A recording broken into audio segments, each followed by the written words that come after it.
ating ina sa Bagong Jerusalem, inang natin at center treasure ko. Yan.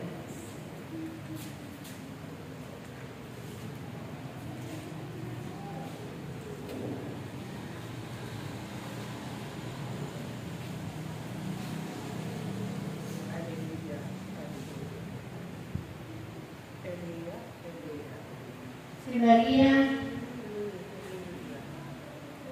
ay ina ng Diyos, ay nasa inyong harapan. Si Maria na ina ng Diyos, ang nagpapahayag sa inyong lahat ng kalooban na ito sa oras na ito. Sa iyo na aking anak na pinakasangkapan sa mga oras na ito, dahil kung sabihin sa iyo na ikaw ay magpakatatag, sapagkat ikaw ang ilaw ng tahanan. Ang iyong mahal na esposo ay aking pinapanalangin sa kaharian ng Diyos upang siya'y patuloy mo pang makasama sa sanlibutan ito.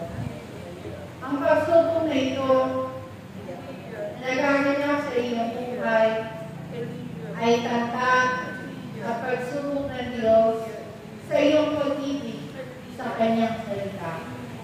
Kaya, maging matatag ka, katulad ng aking ginawa sa mundong ito nang ako'y naririto pa. Sapagkat, ang mga bagay na nangyayari sa iyong buhay at sa iyong pamilya ay nakalaan para sa iyo.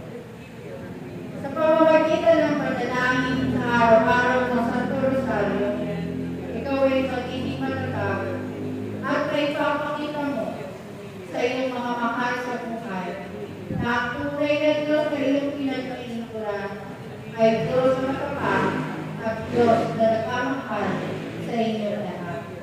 Kaya naman, aking anak, tanggalin mo ang pangamba sa iyong puso, sapagkat hindi ka papapayaan ng Diyos. Hindi ka niya papapayaan na maging malugay, sapagkat ikaw ay nagmamahal sa Kanya. Panatilihin mo mabuti ang iyong puso, at panatilihin mo mayroon kang kababaan ng loob. Tanggapin mo lang ang lahat ng pasakit na iyong narinig, sapagkat yan ang magpapatibay sa iyo. Sapagkat dinaragat ka sa apoy, upang ikaw ay maging matibay. Ikaw ay tinatagahan sa apoy ng Diyos, upang malampasan mo ka ang magparating na pagsubok sa iyong buhay. Kaya, aking anak, ikaw ay patuloy na magdasal ng Santo Rosario sa araw-araw sa ganap na ika-6 ng gabi, sapagkat ito ang pagbibigay ng gabay sa iyo. Kayong lahat na aming mga anak na tinawag sa tahanan na ito, pagpatuloy ninyo ang pagdarasal ng Santo Rosario, sapagkat ito ang magliligtas sa bawat isa sa inyo, sa punang inyong mga mahal sa buhay, sa kapangalaman. Sapagkat ang Santo Rosario ang magdadala sa inyo sa kaligtasan at magdadala sa inyo sa kapayapaan. Kayong lahat na narito mga anak, batid ko na may kanya-kanya kayong pagsubok sa buhay. Batid ko na kayong lahat ay sinusubukan ng mga. At alam ko na lahat kayo ay magtatagumpay sa pamamagitan ng pagdarasal ng Santo Rosario. Maging matatag kayong lahat, maging matatag kayo mga anak, sapagkat natin ito lamang ito para sa inyo, at handa kayong ipagdasal sa araw-araw. Kayong lahat na narito ay nakatalang sa aklat ng Diyos sa kalangitan, at kayong lahat ay pinagdarasal ng mga anghel at mga banal, upang kayong lahat ay magtamo ng kaligtasan sa araw-araw.